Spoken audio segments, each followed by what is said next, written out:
नमस्कार दोस्त, मैं अजित कुमार विजडम पॉइंट में आपका स्वागत करता हूं। आज हम लोग देखेंगे बेसिक इंजीनियरिंग ड्राइंग में ड्राइंग शीट का लेआउट और फ्री हैंड स्केचिंग क्या है। उसका बाद उसमें एक छोटा सा प्रोग्राम भी हम लोग देखेंगे कि कैसे हम लोग उसको ड्रॉ करते हैं, है ना। तो आइए शुरू करते हैं। इसमें हम लोग देखेंगे क्या क्या टॉपिक कवर कर रहे हैं, उसको देखेंगे। Instrument use in engineering drawing, सबसे पहले वो देखेंगे कौन कौन सा इंस्ट्रूमेंट यूज करते हैं। Drawing sheet layout, drawing sheet layout में फिर देखेंगे कि शीट साइज क्या है, मार्जिन क्या है, बॉर्डर लाइंस क्या है, टाइटल ब्लॉक्स क्या है, ग्रिड रेफरेंस क्या है, इसका क्या इंपॉर्टेंस है, bill of material, list of parts और बिल ऑफ मटेरियल्स देखेंगे। टाइप्स ऑफ मशीन ड्राइंग्स देखेंगे, मशीन ड्राइंग्स के कितने प्रकार होते हैं, कौन कौन होते हैं। और फ्री हैंड स्केचिंग देखेंगे, उसमें छोटा सा प्रॉब्लम देखेंगे, है ना। तो instrument use in engineering drawing में देख रहे हैं क्या क्या है। सबसे पहले ड्राइंग बोर्ड। ड्राइंग बोर्ड कैसा होता है, तो ये ड्राइंग बोर्ड है जो जनरली लकड़ी का बना हुआ होता है, ठीक है। ये पिछला पोर्शन है और इसके दूसरी ओर जो है वर्किंग पोर्शन है, ठीक है। और ये जो दिख रहा है ना, लकड़ी का छोटा छोटा तख्ता को मिला करके हम लोग ड्राइंग बोर्ड बना होता है, और उसको सभी को एक एक में बांध करके रखने के लिए दो तख्ता लगा होता है, उसको बैटन बोलते हैं, ठीक है। ये वर्किंग एज हो गया। नेक्स्ट देखते हैं क्या है, ड्राफ्टिंग मशीन। ड्राफ्टिंग मशीन क्या है, तो ड्राफ्टिंग मशीन जिससे हम लोग कोई भी ड्राइंग बनाते हैं, ठीक है। उसके उसके लिए सबसे पहले हम लोग क्या करते हैं, ड्राफ्टिंग मशीन का पहला एंड जो है ड्राइंग बोर्ड पे फिक्स करते हैं। ये आपका ड्राइंग बोर्ड हो गया, ये ठीक है, ये ड्राइंग बोर्ड हो गया। ड्राइंग बोर्ड पे फिक्स करते हैं। उसके बाद इसमें दो पैरेलल आर्म्स होते हैं, दो पैरेलल आर्म्स जो यहाँ पे हिंज रहता है। इसके मदद से ये ब्लेड जो है, ये दो ब्लेड वर्टिकल जो एक दूसरे के 90 डिग्री पे हैं, वो आपको हिंज की मदद से up and down left right move कर सकते हैं, ठीक है। और यहाँ पे एक और ये जो पोर्शन दिख रहा है, ये पोर्शन, इसमें भी हिंज रहता है, जिसके चलते ये रोटेट कर सकता है। तो इस पोर्शन पे मार्किंग ग्रेजुएटर रहता है, एंगल मार्क किया रहता है, जिसके चलते हम लोग इससे एंगल भी मेजर कर सकते हैं। तो इसमें क्या हुआ, स्केल की तरह यूज कर सकते हैं, लेंथ मेजर कर सकते हैं, लेंथ ड्रॉ कर सकते हैं, हॉरिजॉन्टल ड्रॉ कर सकते हैं, वर्टिकल लाइन ड्रॉ कर सकते हैं, और कोई भी एंगल पे कोई भी लाइन ड्रॉ कर सकते हैं, है ना।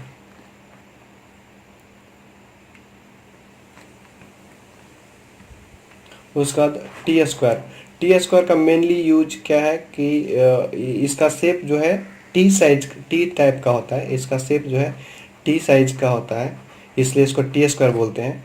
और इसका जो लॉन्ग पोर्शन जो है, इसको ब्लेड बोलते हैं, है ना। और इसके वर्क और जो शॉर्ट पोर्शन है उसको स्टॉक बोलते हैं, ठीक है। और एक दूसरे पे 90 डिग्री पे रहता है। और ये जो पोर्शन है इसको वर्किंग एज बोलते हैं। इससे ये करके हम लोग हॉरिजॉन्टल लाइन, ज़्यादातर हॉरिजॉन्टल लाइन खींचते हैं। जैसे मान लीजिए कोई लंबा सा बॉर्डर लाइंस खींचना है, ठीक है, तो हम लोग इसको टी स्क्वायर को यूज करके हम लोग बॉर्डर खींचते हैं। उसके बाद ड्राइंग इंस्ट्रूमेंट बॉक्स हो गया। ड्राइंग इंस्ट्रूमेंट बॉक्स में क्या क्या होता है, ज़्यादातर कंपास होता है, डिवाइडर होता है, स्केल होता है, प्रोटेक्टर होता है, ठीक है, ये सब होता है। तो कंपास का क्या काम है, कंपास का काम मेनली है कि सर्किल ड्रॉ करना है, छोटा सर्किल, बड़ा सर्किल, इसलिए दो तीन टाइप का कंपास रहता है, ठीक है। छोटा सर्किल ड्रॉ करना है तो इसको बो कंपास बोलते हैं। इससे स्मॉलेस्ट सर्किल ड्रॉ कर सकते हैं। बड़ा सर्किल ड्रॉ करने के लिए बिग कंपास यूज करते हैं। इससे बड़ा सर्किल ड्रॉ करने के लिए यहाँ पे एक लेंथनिंग बार रहता है, इसको हम लोग लेंथनिंग बार अटैच करके भी हम लोग इससे भी बड़ा सर्किल खींच सकते हैं, ठीक है। उसका डिवाइडर है, तो डिवाइडर का यूज क्या होता है, डिवाइडर का भी मेजरमेंट है, उसको ट्रांसफ़र करना है मान लिया कि स्केल से डेटा मेजरमेंट को ट्रांसफर ड्राइंग शीट पे करना है, तो हम लोग कंपास की मदद से हम लोग डिवाइडर की मदद से डेटा का ट्रांसफ़र करते हैं। ठीक है। हाँ, स्केल है, ये जनरली दो टाइप का होता है जो हम लोग जनरली ड्राइंग में यूज करते हैं। तो एक होता है 30 सेंटीमीटर लंबाई का, एक 15 सेंटीमीटर लंबाई का होता है। ठीक है। और इसके दोनों साइड अलग अलग यूनिट में मार्किंग किया हुआ रहता है। एक साइड इंच में रहता है और दूसरा साइड सेंटीमीटर में रहता है, और सेंटीमीटर को भी सब डिवाइड किए तो मिलीमीटर में रहता है। उसका बाद प्रोटेक्टर हो गया, जिसको हम लोग चांद भी बोलते हैं हिंदी में।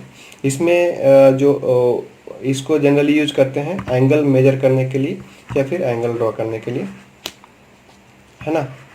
तो इसमें जो ग्रेजुएशन है 0 से लेकर 180 डिग्री तक, left to right and right to left, ताकि हम लोग कहीं से भी कोई भी एंगल मेजर कर सकते हैं। जैसे मान लिया हमको 30 डिग्री मेजर करना है, तो इस पॉइंट से उसके सेंटर पॉइंट से मिलाते हैं, और फिर उसके बेस में इस लाइन को रख करके हम लोग 30 डिग्री का एंगल ड्रॉ कर सकते हैं।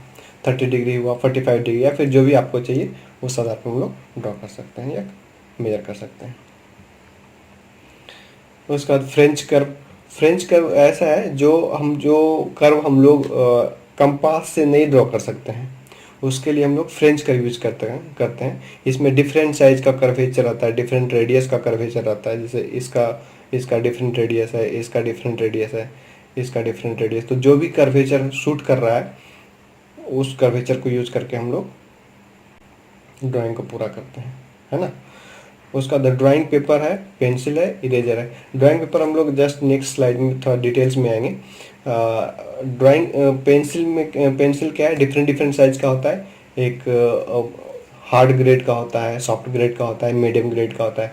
तो जो मीडियम ग्रेड का पेंसिल होता है वो एच बी पेंसिल होता है, जो जनरली हम लोग यूज करते हैं। और उससे हार्डर ग्रेड का पेंसिल हुआ वो एच सीरीज में जाते हैं, तो H1 H2 H3 तो हार्डर होते जाता है। और बी ग्रेड में आते हैं, B1 B2 B3 B4 तो सॉफ्टवेयर ग्रेड और डार्कर ग्रेड में होते जाता है। ठीक है। तो जनरली हम लोग लाइन को ड्रॉ करने के लिए, बॉर्डर लाइन वगैरह ऐसा ड्रॉ करने के लिए HB पेंसिल का यूज़ करते हैं। डायमेंशनिंग करने के लिए हम लोग चूँकि डायमेंशनिंग लाइटर होता है, तो उसके लिए हम लोग H2H या H पेंसिल का यूज करते हैं। और इरेजर का यूज तो हम लोग कोई भी जो हम लोग अनवांटेड थिंग्स है उसको डिलीट करने के लिए करते हैं। ड्राइंग पिन, क्लिप और एडहेसिव टेप्स। ड्राइंग पिन का क्या काम है कि ड्राइंग पिन का बस एक ही काम है कि ड्राइंग बोर्ड पे ड्राइंग शीट को फिक्स करना, है ना। और क्लिप का क्या काम है कि उसको एक्स्ट्रा सपोर्ट प्रोवाइड करना, क्लिप या टेप का। बस ए दिख रहा है, ए ड्राइंग बोर्ड पे ए पिन फिक्स किया हुआ है। नेक्स्ट हम लोग देखते हैं ड्राइंग शीट लेआउट। तो ड्राइंग शीट लेआउट क्या है? The layout of the drawing on the drawing sheet should be such a manner as to make it reading easy and speedy. ठीक है। इसका मतलब है कि हम लोग ड्राइंग शीट का जो लेआउट इस तरह से होना चाहिए जिससे हम लोग ड्राइंग को और आसानी से और तेजी से पढ़ सकें। ठीक है। ड्राइंग शीट का साइज क्या होता है? तो as per bureau of Indian standard जो है BIS के अनुसार ड्राइंग 6 प्रकार का होता है। A0 A1 A2 A3 A4 A5।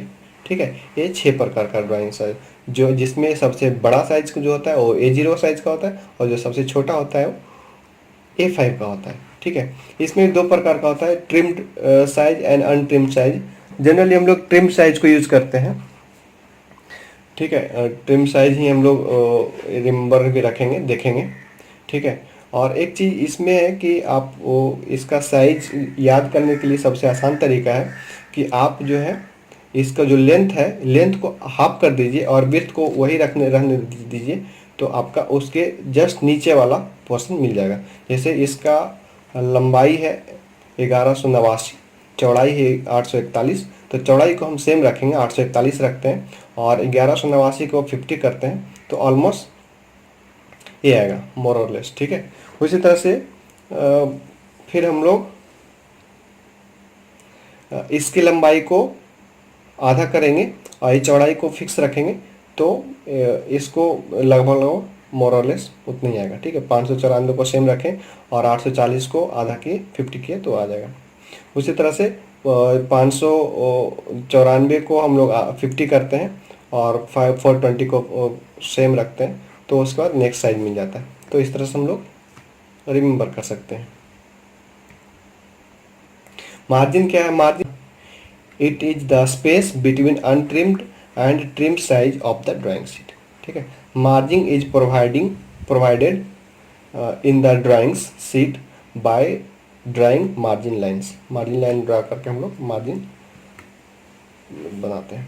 उसका बॉर्डर लाइन्स, ये जनरली एक ड्राइंग शीट का लेआउट है। ठीक है, तो जो इनर पोर्शन में जो सबसे इनर पोर्शन का जो लाइन है उसको बॉर्डर लाइन बोलते हैं। इसके अंदर का जो स्पेस है वो वर्किंग स्पेस है। इसमें हम लोग जो ही बनाते हैं ड्राइंग बनाने का, जो ही ड्राइंग बनाना है, इस बॉर्डर लाइन के, ये जो बॉर्डर लाइन है इस बॉर्डर लाइन के अंदर बनाएंगे। ठीक है, और ये जो सबसे आउटर लाइन है ये अनट्रिम्ड शीट होगा। ये शीट जो है आपको A1 साइज है, देख रहे हैं 841 एंड 594, इसका मतलब ये A1 शीट साइज है।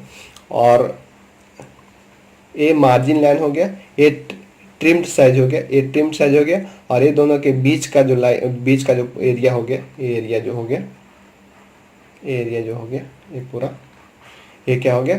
मार्जिन हो गया। ठीक है, उसके बाद इसमें क्या होता है? फोल्डिंग मार्क भी रहता है, कहाँ से हम लोग कैसे ड्राइंग शीट को फोल्ड करते हैं वो भी दिया हुआ रहता है। ठीक है, उसके बाद नेक्स्ट इम्पॉर्टेंट है टाइटल ब्लॉक। तो टाइटल ब्लॉक हमेशा राइट हैंड साइड में ही प्रोवाइड किया जाता है। ठीक है, इसका भी डायमेंशन फिक्स रहता है।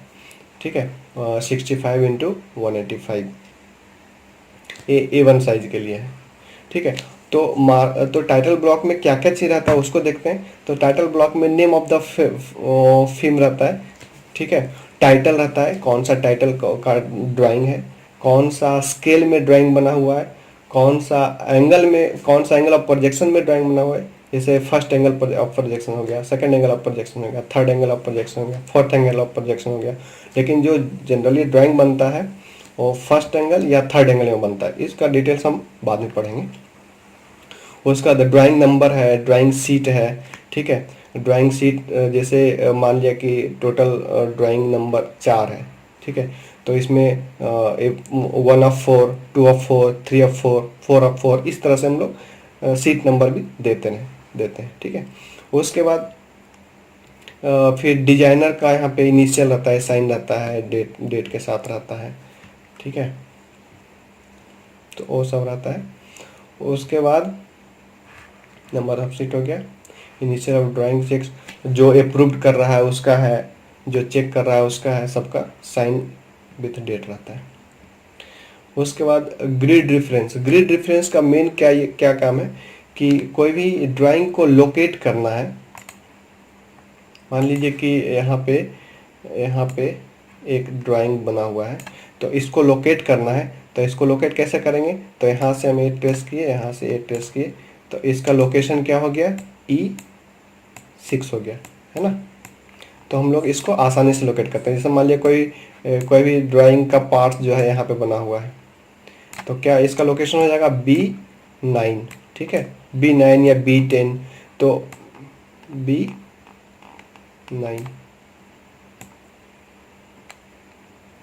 ठीक है, तो इस तरह से ग्रिड का यूज होता है।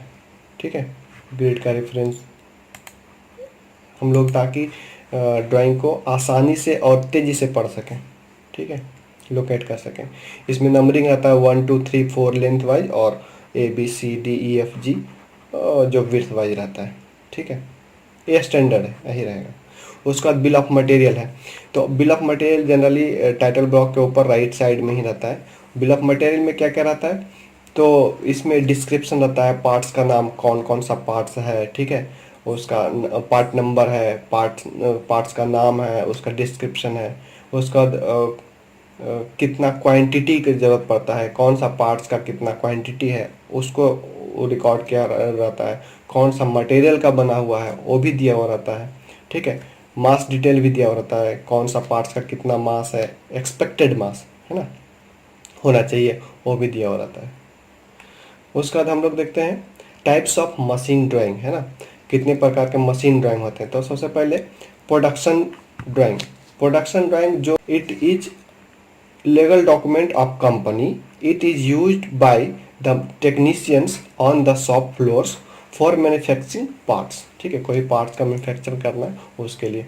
It must provide information about part numbers, dimensions, tolerance, surface finish, materials and stock size, ठीक है, और कहीं कहीं ज़रूरत हो तो मैन्युफैक्चरिंग प्रोसेस और specific finish, special finishing require ज़रूरत है तो उसको भी दिया हुआ रहता है उसमें, ठीक है। एक एग्जांपल लेते हैं छोटा सा, जैसे मान लिया है कि हमको एक पानी का टंकी बनाना है। मान लिया जाके हमको एक पानी का टंकी बनाना है ना।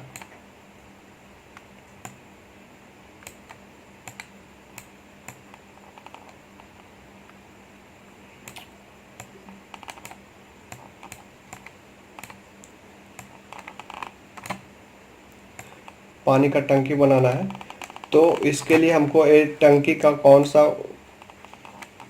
कौन सा मटेरियल होना चाहिए, ठीक है, किस तरह का इसमें साइज, क्या साइज होगा, ठीक है, क्या डायमेंशंस होगा, कितना पार्ट्स है, जैसे इसका कवर का अलग पार्ट्स हो गया, इसका सेल का अलग पार्ट्स हो गया, ठीक है, बॉटम पोर्शन का अलग पार्ट्स हो गया, फिर सब हम इसको एक जो प्रोसेस से बना रहे हैं उसको उसका, या फिर इसमें जो वाल्व है उसका सबका अलग, जो पाइपलाइंस है, ठीक है, तो इससे रिलेटेड जो भी है उसको हमको दिखाना पड़ता है, रहता है उसमें, ठीक है। इसमें पार्ट्स ड्राइंग्स और डिटेल्स भी दिया हुआ रहता है, कौन कौन सा पार्ट्स उसमें आएगा, ठीक है, असेंबल होगा। उसके बाद है एक्सप्लोडेड असेंबली ड्राइंग, ठीक है। एक्सप्लोडेड असेंबली ड्राइंग मतलब इसमें क्या है कि एक्सप्लोडेड असेंबली ड्राइंग में it represent the details of machine in pictorial forms as it assembled, ठीक है। It help the mechanic for dismantling machines for repairing purpose, ठीक है। तो जब भी मशीन को खोलना है, रिपेयर करना है, तो इसमें पिक्चोरियल फॉर्म में दिया हुआ रहता है ताकि हम मैकेनिक को आसानी हो उसको खोलने में और उसको रिपेयर करने में। स्कीमेटिक ड्राइंग ये एक तरह से जो भी हम बनाए स्कीमेटिक ड्राइंग ही है, ठीक है। इसमें लाइन ड्राइंग में जैसे मान लिया वाटर टैंक हो गया, ये वाल्व हो गया, ये लाइन हो गया, तो स्कीमेटिक ड्राइंग जो है जनरली मशीन का वर्किंग प्रिंसिपल बताने के लिए यूज करते हैं, ठीक है।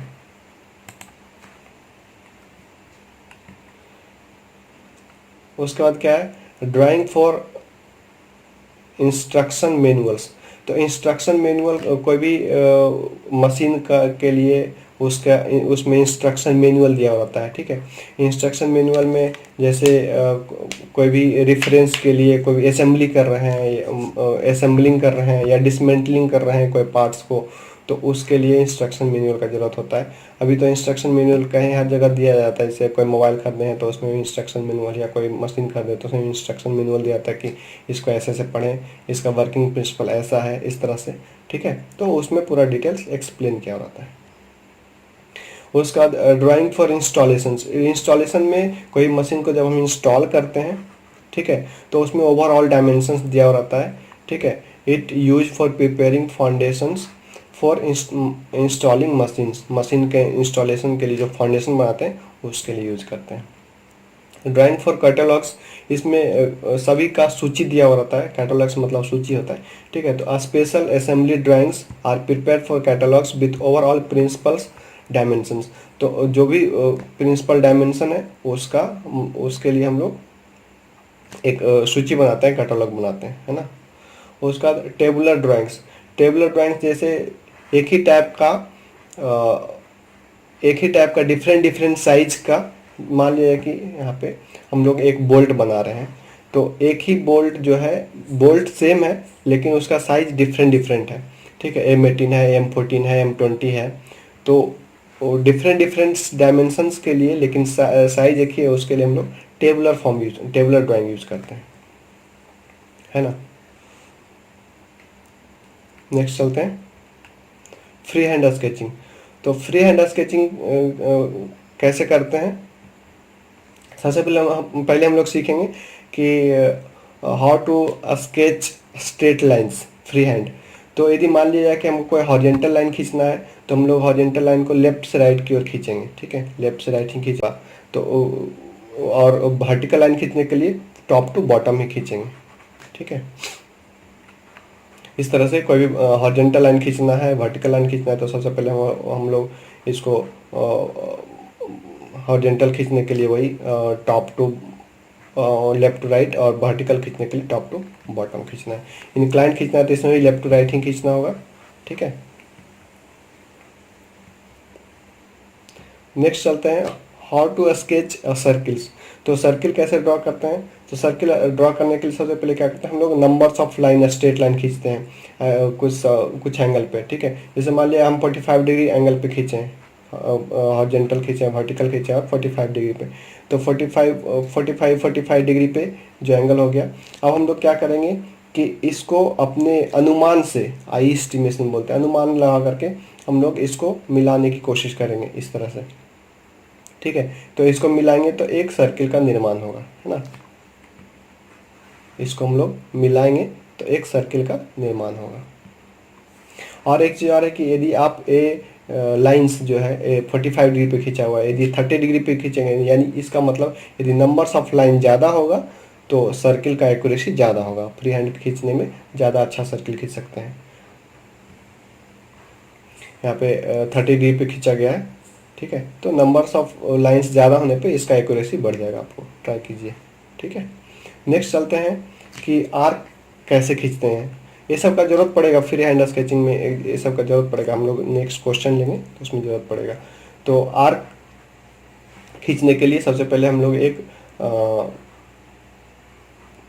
हम लोग लाइन लेंगे, परपेंडिकुलर लाइंस लेंगे, एक दूसरे के परपेंडिकुलर लाइन लेंगे राइट एंगल पे, और फिर हम लोग एक स्क्वायर खींचते हैं जिसका हमको आर्क खींचना है, ठीक है। तो हम लोग अब इस पॉइंट से इस पॉइंट को मिलाएंगे तो एक आर्क का निर्माण होगा, ठीक है।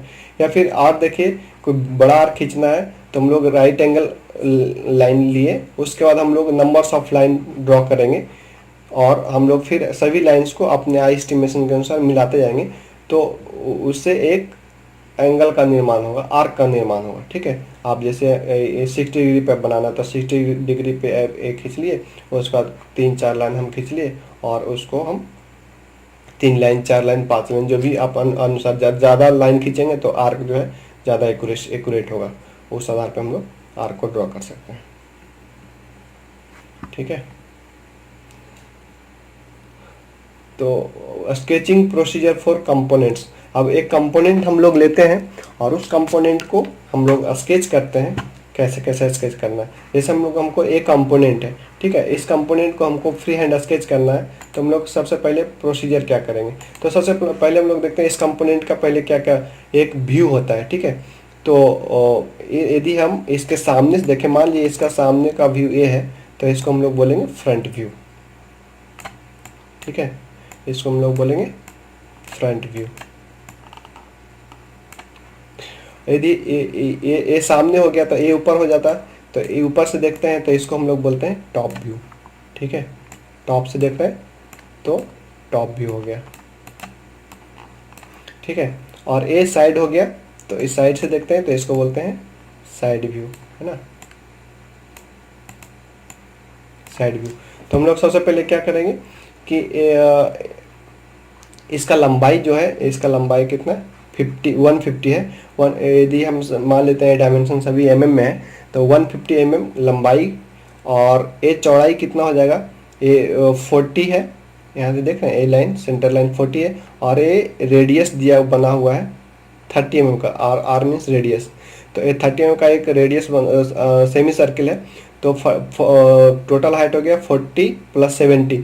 तो मान लेते हैं कि एक हम 150 × 70 का एक रेक्टेंगल खींचते हैं जो कि फ्रंट व्यू का होगा, ठीक है। और फ्रंट व्यू का हो गया आपका 150 एंड 70 में। और फिर साइड व्यू क्या हो जाएगा, साइड व्यू हो जाएगा 60 एंड ये जो हाइट है 70। तो 60 हो जाएगा ये और 70% हो जाएगा ये। तो फिर टॉप, फिर उसका टॉप व्यू जब देख रहे हैं, टॉप व्यू में ये आपका क्या हो जाएगा, ये हो गया 60 और 150। तो ए पोर्शन हो गया आपका 150 और ए 60। तो सबसे पहले हम एक स्केलेटन खींचे। उसके बाद नेक्स्ट प्रोसीजर क्या करते हैं कि हम लोग जो ए पोर्शन को कट करके निकाला हुआ है ए पोर्शन, तो ए पोर्शन को हम लोग कट करके निकाल देंगे। तो ए पोर्शन को कट करके निकाल दिए। तो सबसे पहले यहाँ से ये जो लाइन है, ये चूंकि ये 30 mm का रेडियस है, मतलब ये 60 होगा। तो यहाँ से हम एक 60 mm का लाइन यहाँ पे ड्रॉ किए, ठीक है।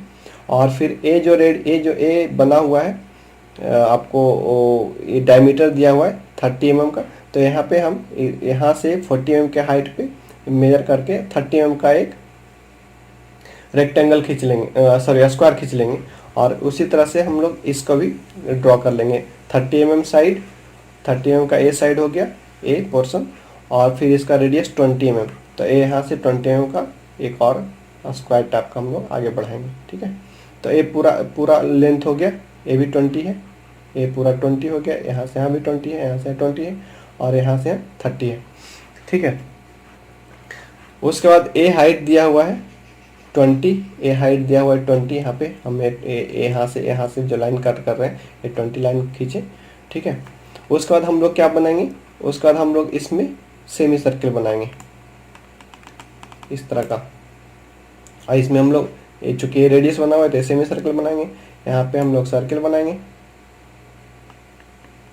यहाँ पे सर्किल बनाएंगे, ठीक है। जैसे यहाँ पे सेमी सर्किल हुआ, ये सर्किल हुआ, फिर यहाँ पे सेमी सर्किल हो जाएगा इस तरह से, ठीक है। ये सेमी सर्किल हो जाएगा, है ना। तो ये सेमी सर्किल हो गया। उसके बाद हम बताएंगे कि कौन सा, जैसे यहाँ पे डॉट लाइन दिया हुआ है, यहाँ पे ए लाइन का कुछ अलग डायमेंशन। तो लाइनिंग हम जब लाइन में आएंगे तो हम बताएंगे कि कौन सा लाइन को कैसे डिनोट करते हैं। अब जब सब पूरा कंपोनेंट बन गया तो हम लोग इसका डायमेंशनिंग कर देते हैं, कैसे कैसे डायमेंशन दिया हुआ है उसको डायमेंशनिंग कर दे रहे हैं, ठीक है। तो ये फाइनल डायमेंशनिंग हो गया। ये रेडियस जो है आपका, इसका रेडियस 30 mm, ये 30 mm रेडियस का हो गया। और ये सर्किल का जो रेडियस है, सर्किल का जो डायमीटर है, सर्किल का जो डायमीटर है वो 30 mm का, स्मॉलर सर्किल जो है 30 mm का डायमीटर है, ठीक है। और ये 20 mm विड्थ है और इसका ये भी रेडियस 20 mm हो जाएगा, ठीक है। यहाँ से यहाँ का डिस्टेंस भी 30 दिया हुआ है, ये भी 30 दिया हुआ है। तो इस तरह से हम लोग बनाते हैं फ्री हैंड स्केचिंग में, ठीक है। Okay, thank you.